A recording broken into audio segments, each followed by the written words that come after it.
We're on number one of the 48 ways. And number one of the 48 ways reads very simply, B'Talmud. B'Talmud means study. But when the rabbis say B'Talmud was study, they mean the ultimate in study. What does the ultimate in study mean? 24 hours a day, no let up. Every moment of your life. You should live to 120. Constant study. That's the first aspect. The second aspect of constant study means continuous, no interruption. If you're not going to study 24 hours a day, you studied 1 hour, no interruptions. The third aspect is consistent. Use rhythm for study. You go to university, the same hour, the same class every day that they give it, right? They don't switch around your hours. They don't confuse you. Use your rhythm. The fourth aspect is repetitive. You've got to study the same subject all your life. What is life? You haven't reached the end. The fifth aspect is pervasive. You have to be a studier. That's what a human being is. A studier of life. A seeker after living. This is what we are, philosophers. This is the real you. Whether you're touring in Europe, whether you're visiting a college, whatever you're doing, you're seeking, you're searching for experiences. You want it with understanding, with awareness. Now we'll figure out how to do it, but I'd like to focus your attention on why, on what this is. Have you ever been on a bus and seen a man taking a dollar bill and throw it out the window? I mean, would that be an experience? You take a look, wow, what's going on here? Yeah. Takes another dollar bill and throws it out the window. Ugh. In fact, how many is he going to throw away? Well, every 5 minutes, another dollar bill. Huh? This guy's wacky, out of his head. Yeah. At the end of the run, you get to Tel Aviv, right? He says, "Pardon me, can you lend me some money?" You understand what I'm talking about? You ever been on a bus and watch a guy throw 5 minutes out of the window? A half an hour out of the window? An hour out of the window? But on a bus, everybody's doing it. That's all right. Looking out the window, watching the scenery flash by like in a glaze. Yeah. All right, the first 2 minutes you were really examining the scenery. Yeah. You're looking, oh, a hill, another hill. Gee, look at those mountains. Wow. That's the first 5 minutes. After that, it's ding, ding, ding, ding, ding, ding, ding. Yeah. Now, which is more important, 5 minutes or a dollar? Is life valuable? What are you throwing it away? What are you doing? What, are you going to a zombie state? But you've got to realize that if you're wasting life, if you're wasting an hour on something which is crazy, then should we trust you with living? You wouldn't lend this guy any money. Would you lend him any time? Don't lend him any of your time. Huh? Okay. So we're going to break this up into 5 different sections. Roman numeral 1 is that constant, all the time, grow, every moment of your life. So how do we go about this? Is at first you got to make that decision. 24 hours a day, I want to use my mind, I want to grow. I want pleasure, I want awareness. 24 hours a day, I don't want to waste a minute. I want to move. You notice some resistance in you when you hear that? Yeah? What are you? This is a slave driver.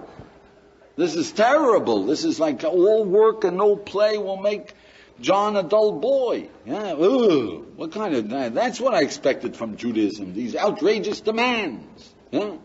So, number 2 is, get rid of the myth.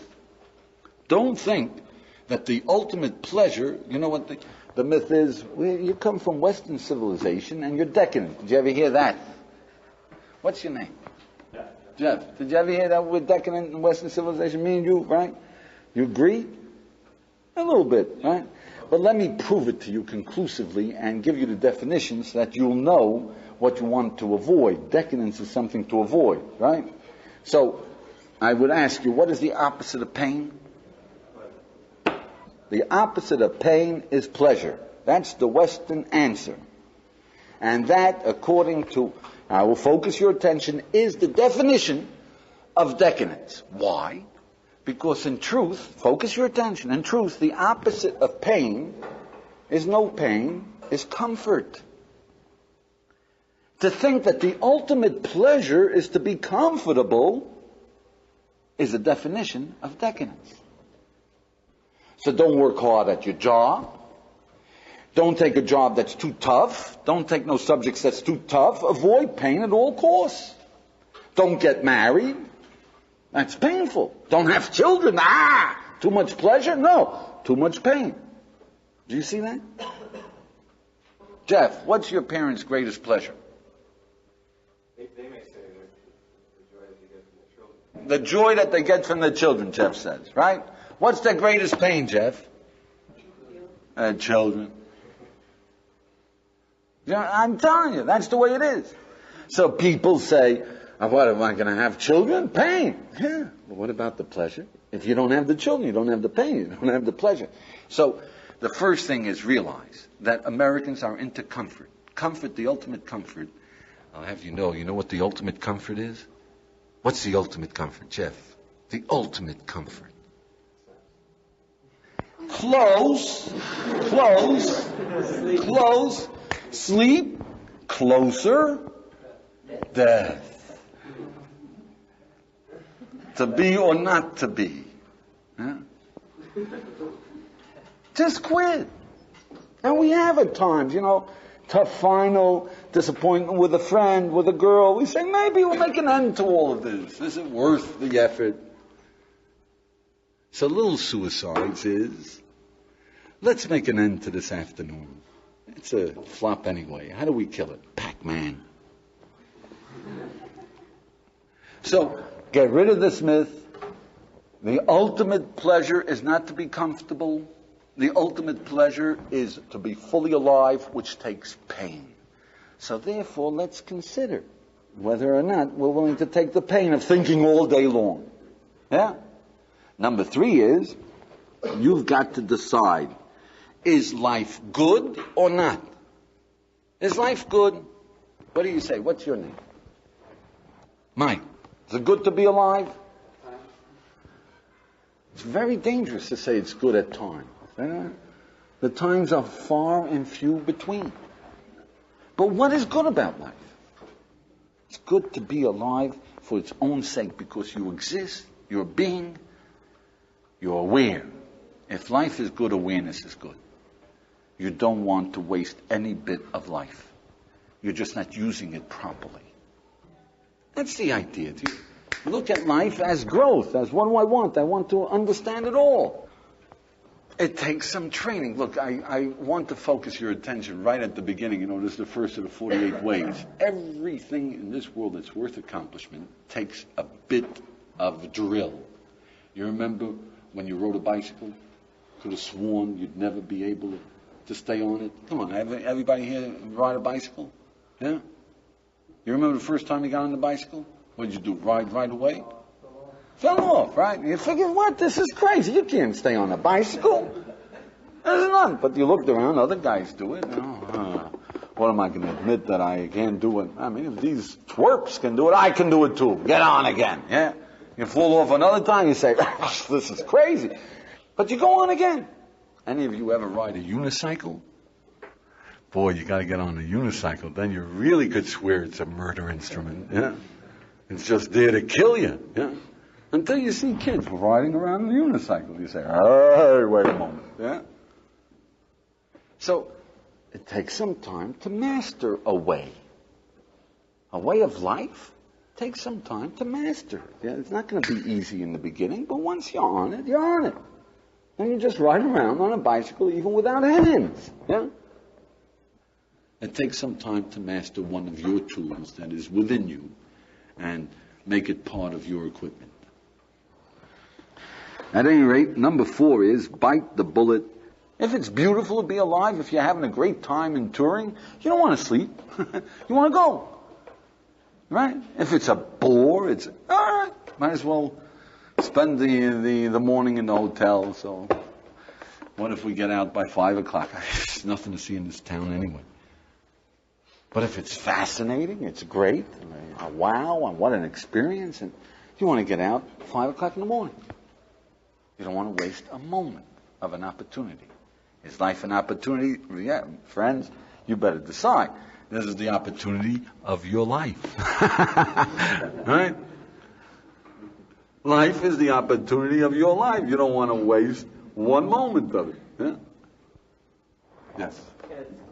Don't you think that it's important to relax mentally as well as physically? Ah, you see, that's another myth. The question is asked, what's your name? Craig? Craig asks, isn't it important to relax mentally as well as physically? And this is again a myth. In Western civilization, there's a certain point in your studies you feel I can't go anymore, so what do? I lean back, I take a drag of, drag, or I listen to some rock music, bang out of the head, Yeah. And now I'm going to reconcentrate. And you know how darn hard it is to get back and reconcentrate, yeah? But you say, well, I should be refreshed, yeah, but I don't feel like starting the motor again. So being refreshed doesn't mean you turn off the motor. In Judaism, we say you want to relax, yeah. Switch hands, switch fields. So now think about your wife and kids. Think about a beautiful scene that you had, the aesthetic experience. Think about love. Think about the essence of music. Da-da-da-da-da-dum. And then you recharge. All right, now we can go back and study. Instead of turning off your mind, when you turn off that mind and you want to turn it back on, you know how difficult it is, yeah? All right, so number 4 is bite that bullet, decide you want to live. Life is beautiful. You don't want to waste a moment of it. Number 5 is, so what are you going to use? What are you going to study? Right? You're touring. What does that mean? Define it. Why are you touring? To get away from thinking? No. To get some energy into living, some experiences of life? How are you going to do it? What, why, how? You're going to smack your kids? What are you going to do? You're going to crush their impulses to rebellion and turn them into neat little zombies? Is that your point? No, that's not it. So what are you going to do? You're going to get them to listen. Yeah? Now why? Why? Because otherwise it will be a terrible disaster for me or for them. Yeah? And how are you going to do it? I'm going to knock the living down. No, let's see, is there a better way? Yeah? Connect your mind for living. What? Why? How? Just that formula. You got to switch it around a little bit because here you know why, but you understand you got to get into the why in order to know how to do how. Very good. Connect your mind into living. That's the most important aspect. But number 6 is that there are times you're on a bus. Fill your time. So you decide, what am I doing? I'm going to Jerusalem. Why am I going to Jerusalem? To go to yeshiva, of course. How am I going to do it? Yeah, all right, fine. But now you're on the bus. How are you going to fill in the time? You're in the dentist's office. How are you going to fill in the time? Oh, is this going to hurt? Is this going to hurt? Is this going to hurt? It's certainly going to hurt. Yeah. So what are you doing now? Yeah. How do you fill in time? So always you have enough to think about living. Ask about your father and your mother. You love them? What do you love about them? What do you want to tell them? What would you like to change about them? You got enough to think about. You're alive. You're living. How about your wife? Always think about your wife. What would you like to tell her? Why'd you marry her? Remember why you married her. How about your children? Do you understand them fully? But you have enough to think about. Just focus your attention. You're in a business. You know that when you're in a business deal, even if you've never been in a business deal, right? But if you're in a business deal and you're traveling in a car and you're the driver, you got to be extra careful not to get into an accident because you're thinking about, well, do we have to take care of this and that? And yeah, when it's a business deal, you know you're on. Yeah, all right, you're alive. You're still alive. You're not 99 years old. Yeah, you're still alive. You still have some hopes, ambitions. What are your ambitions? Think about yourself. You have a lot to think about. Get as involved as when you're in a business deal. Number 7 is that the Jewish way, Jewish consciousness is that we had a Seder, plan ahead. Know what is your priority. Don't wait until you're in a dentist office and until you're on a bus and until somebody doesn't show up for an appointment and ask yourself, what am I going to do with my time? Plan ahead. What do you want to study? What do you want to grow in? What do you need to know? But number 8 is that in Jewish consciousness it was till your deathbed. All your life means we never had a problem with retirement. What am I going to do when I retire? What am I going to do when I retire? I'll live. What are you going to do? What are you talking about? Be happy. I'll love humanity. I'll have greatness. I'll be good. That's what I'll do when I retire. And I just want to focus your attention. You know what a Jew says on his deathbed before you die? Shema? Now, you know why you say Shema Yisrael? Because obviously, if the Almighty told us to say it in the morning and say it at night and put it on our doorsteps, it's the secret of existence in one capsule form that you should study every day. Yeah? Just imagine the doctor tells you got one more day to live. What's life about? What was it about? The ultimate motivation. Make one more shot. Don't give up. One more effort to really understand what it was really about. One more effort to hit the home run. Roman numeral 2 is continuous. I said the second aspect of constant study is a continuous study, which means no interruption. So number 1 of this is, don't interrupt for anything. You're going to study for finals. You're going to study not for finals. You're going to study, that's what you're going to do. So don't study and go and get yourself a Coke and sit down with the book and close the window, and then sit down with the book and open the window, and then sit down in the book and open the radio, and then sit down in the book and say, hey, what are you studying? And then, no. You're going to study an hour? Sit down with the book and stay there. Number 2, in Jewish concept, you got 4 hours to study. It's better to study 2 hours with no interruptions than 4 hours at 15 minutes and walk around for a moment. Better, 2 hours at a stretch. Zing. There's a power to it. Number 3, in Jewish consciousness, and I don't say that I'm up to it, but we're talking about Jewish consciousness when the Jewish people were together, when we trained. I was once on a flight to the United States, and I always take the aisle seat because, and I don't want to step on people to get out, but I can't sit 10 hours, 15 hours, And there was a guy on the inside, and I'm always ready to let a guy out. He never stood up the whole way. He never got out. I asked him, hey, tell me, don't you, What? He says, listen, when I was a kid, he grew up in Hungary. He said, I used to go to Cheder, 5 o'clock in the morning, and stay until 8 o'clock at night. And we weren't allowed to move a hand. You're there, fully there. He says, this is nothing. You got it? I was growing up in the United States where we used to play stickball and handball, we're just running around, yeah? I still take the aisle seat. Number 4 is that continuous means in Jewish consciousness, go to sleep with a problem and wake up. You'll find that you've moved along. It's through your sleep too. All right, Roman numeral 3 is consistent study. What does consistent study mean? So number 1 of this is set time, day in and day out for study. The second aspect, B of this is, like in university, the same time you study the same subject, that makes a rhythm, that sets you. If you don't, if they splattered you around and they moved around the subject in the morning, in the afternoon, it would be terribly frustrating and worse. Do the same for yourself. Do you see that? For your studies. Number 2 is that you should use natural and reasonable rhythm to fortify your studies. So in Jewish consciousness, when you wake up in the morning, you know what you study? The first thing a Jew says, do you know what the first thing a Jew says is?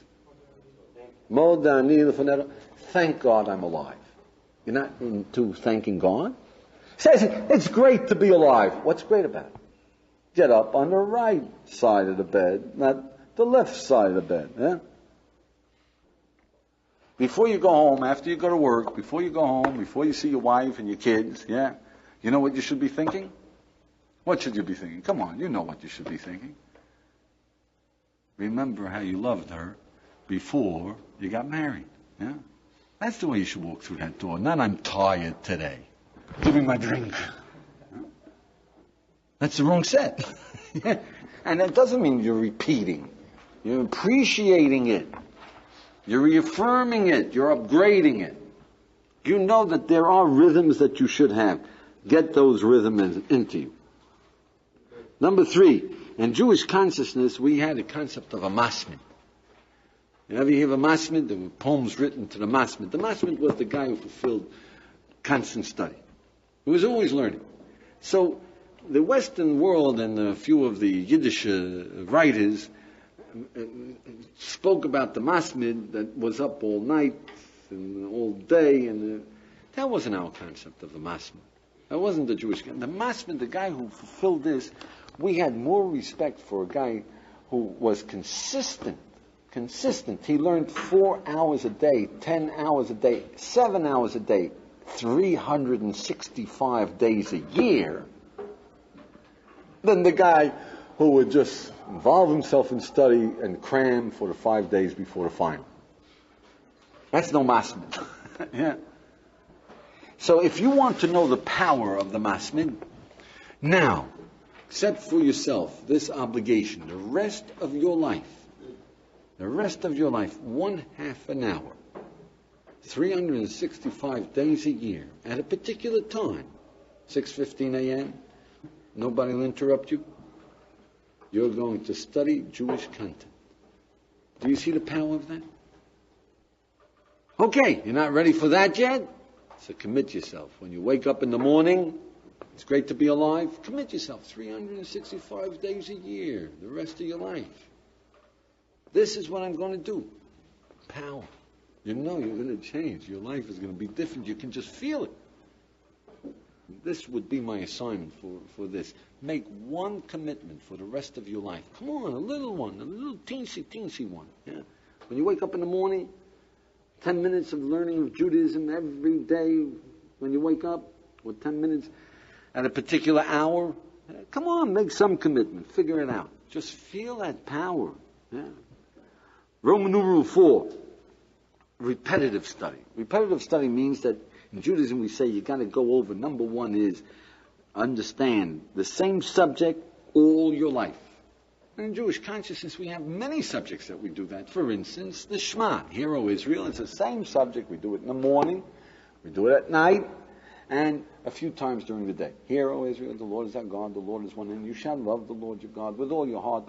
Well, we do it constantly. Why? It's a deep one. Love the Lord your God with all your heart. I mean, with all your desire. The love of God, that's the ultimate pleasure. You want to know what the ultimate pleasure is? The love of God. You want to know how to get it? Stick around. We'll give you a class. Oh, we'll teach you how. We mean business. We're Jewish people. We studied a lot. We know a little bit about it. Yeah?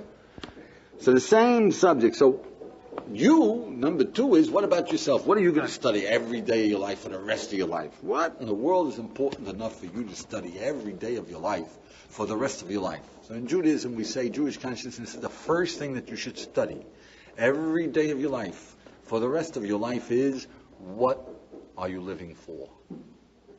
Bottom line, do you want to be famous? Mike, what do you really want out of life? Fame? Do you want to help humanity?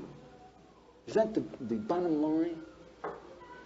You want self-respect. You want to do something that's valuable. Is that the bottom line? Yeah, there's a lot of things you want. You want a yacht. You want people to like you. Yeah, but bottom line. And if you come across a wise man who'll tell you there are 5 classes of pleasure, Mike. 5th class is wealth. 4th class is children. Then you got third, second, and first class. I'll teach you the categories and how to get them. Now you're going to walk away, you're going to stay here. If you've been worrying about it, and if you've been thinking about it for a couple of months before you came here, you'd be stuck with a pin. Do you see that? Because you really want to know. I've been thinking, what pleasure do I want? Hey, you know what pleasures are? Oh! Eureka! Gold! But if first time you think of it, what pleasure do I want? Do I really want to know what my pleasures are? But, all right, number 3 is definitely realize that your family, your business, your potential, this business of living is something that you got to study every day of your life. The rest of your life, you got to repeat it. Do you see that? Don't think that you know how to deal with children because you read one child guidance book.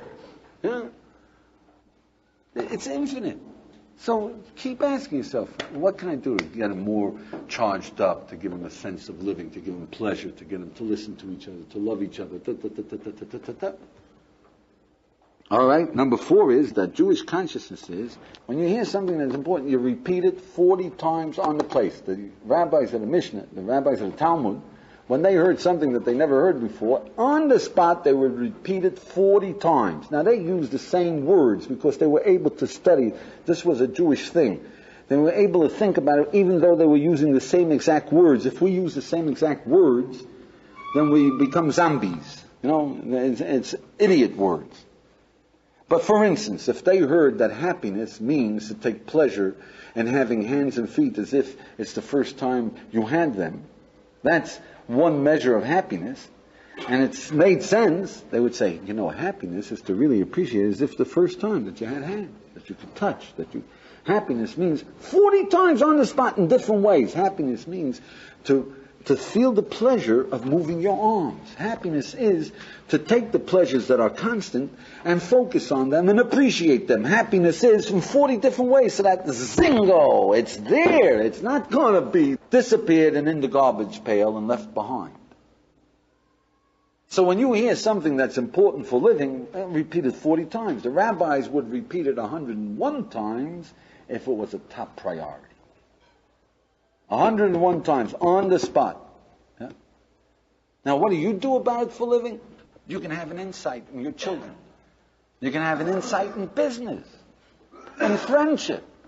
And you figure, now I know how to be loose and friendly with people. Did you ever have that feeling? That's the way you say hello to someone and start a conversation. It was beautiful, right? Man, I'll never have any problem talking to a stranger anymore. What did I do? No, define it and repeat it 40 times on the spot. So if you have, repeat 101 times, don't yell at your wife. Repeat it in a lot of different ways. You have a good chance that you'll quit. You get it? But just thinking, I realize, that was a mistake. Yeah, this is the way to do business. Baloney! You're going to do it 1,001 times over again. You're not going to study the beginning of the term. You're going to abuse your children. You're going to waste your time in business. And you're going to be gullible and buy on the tip in the stock market. And you repeat it. He'll repeat it. I did it once. You'll do it again? This is us human beings. Yeah? Even though we have the insight, it's gone.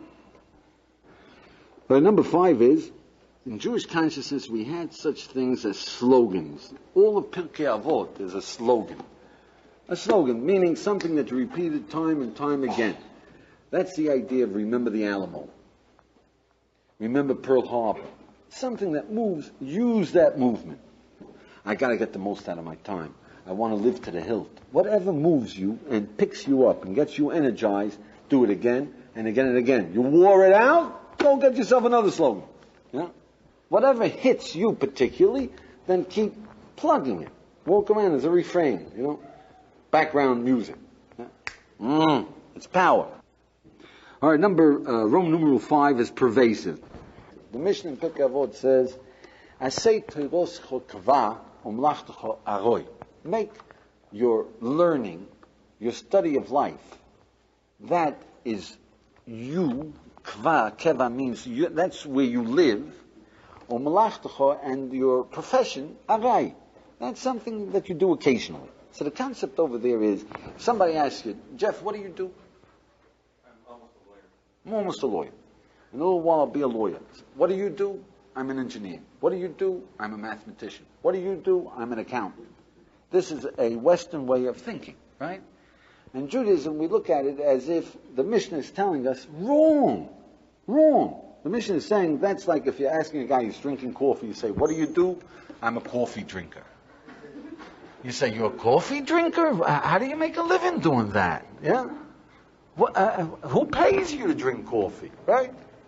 So to us, a guy says, I'm a lawyer, would mean that he's locked in a closet, and they say, a brief. He says, all right. He comes out, finishes his brief, back into the closet. Yeah, I'm a lawyer, right? You're not a lawyer. That's what you do to make a living. I drink coffee for the moment, yeah? That's not me. Don't identify with that. You're not a lawyer, Jeff. You're a breathing, live human being who desires greatness. Who identify with that. Pervasive means for the rest of your life, define yourself as a human being, which means I am seeking pleasure, meaning, life. Define that. That is you. That's the essence. That is what living is really about. All right, now, why do we need these 5 aspects in order to really live? So the first is that, look, we gave the example, you're sitting in a bus, you see somebody throwing out 5 cents out of the window. He doesn't understand what money is about. You wouldn't lend him a nickel. You throw away 5 minutes, you don't understand what living is about. It's worthless to give you 120 years. You'll just waste 120. If you appreciate life, you don't waste a moment. Don't throw it away. But 2 of this is that the rabbis say in the Torah, the Bible says that Avram Zoken was old, bo beyomov. He came with his days. So the rabbis point out, and they say, what do you mean he became old, he came with his days? How else do you get old? Can you get old without coming with your days? They say yes. The large majority of mankind get old without their days. How many days will you have when you're old? How many days did you really use? How many days have you used in the last year? Your growth was how many days? How many real days? Put together the moments that you grew, the insights, the changes. Maybe you'll get a whole day out of it, out of 365. Do you understand? That's tragedy. You got 365 days, come with a whole year. Grow every moment of your life. So to show you, to focus you in on this, is really who should be growing more? You, as an adult, as a 20-year-old, as a 25-year-old, or a 5-year-old kid? You're an adult. You have your faculties with you. Yeah. Now, a 5-year-old kid is beautiful. But if you come back and he's 10 years old, and he's doing the same thing that he did when he was 5 years old, you would know that you are witnessing a tragedy. Is that right? 10-year-old who's normal is a beautiful thing.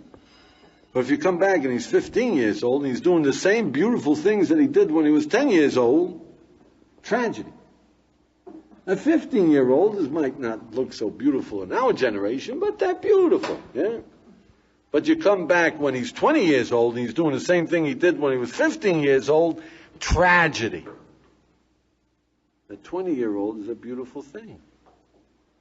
You come back and he's 25 years old and he's doing the same things that he was doing when he was 20 years old.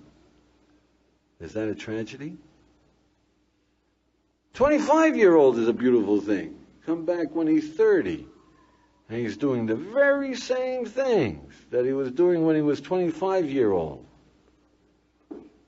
Tragedy. The worst. 30 to 35, 35 to 40. The biggest tragedy is when you're 60 and come back when he's 65. It's the same old guy. Maybe regressed a little bit. It's tragedy. You have your wits about you, for goodness sake. Change, move, live. But you've got to learn how to grow now. To grow. Every day is growth. That's living. Every day is growth. That's living. All right, look. Do that assignment. Remember the assignment? What's the assignment? Yeah? Undertake one thing for the rest of your life. Yeah? Try to move it up to 2, 3 things. When you wake up, you're going to study what living is about the rest of your life, 365 days a year. A commitment. Try it out.